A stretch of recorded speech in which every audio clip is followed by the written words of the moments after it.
Son livre pourrait s'intituler Journal d'un député de campagne.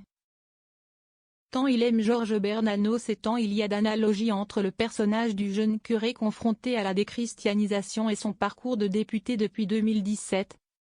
Percuté par la perte de sens du politique, on lui souhaite que l'histoire finisse mieux.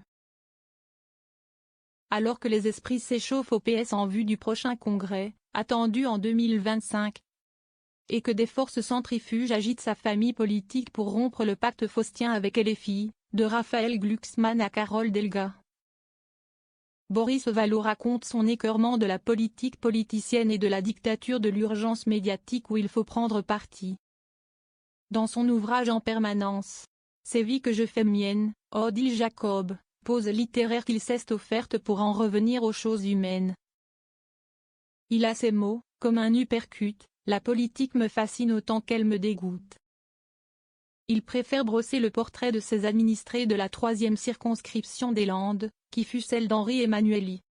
Il aurait pu devenir écrivain, un désir ardent qu'il a abandonné, tant les personnages qu'il croque d'une plume créative et chaleureuse ont la vocation universelle des caricatures de Daumier.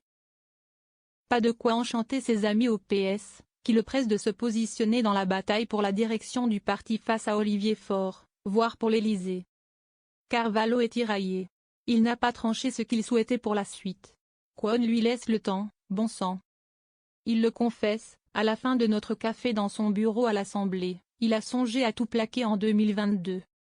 Tenaillé par l'impuissance du politique. Le sentiment de ne pas avoir prise sur les choses, de pédaler dans la choucroute, tenaillé par l'impuissance du politique, qui promet tant et peu si peu.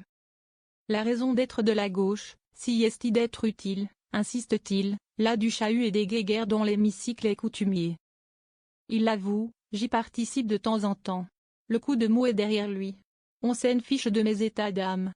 Je ne sors pas de la mine. On a toutes les peines du monde à le faire parler de l'avenir de la gauche, lui qui pilote pourtant le groupe des 66 députés PS, dont les effectifs ont doublé à la faveur de la dissolution. Que faire de cette force?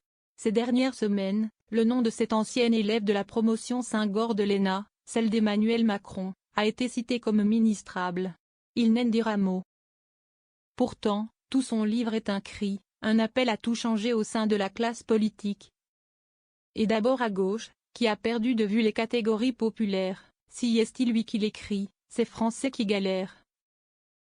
Ceux qui poussent chaque vendredi la porte de sa permanence de Saint-Sevé, Landes, comme on va à Confesse, chez l'assistante sociale ou le toubib. Des gens dans la difficulté et qui ont honte d'être dans la difficulté. Vallaud a grandi dans l'ombre du grand Emmanuelli, sur cette terre de socialiste la belle rouge, comme il dit. Il se souvient de son ombrageux mentor. Il l'avait rencontré gamin.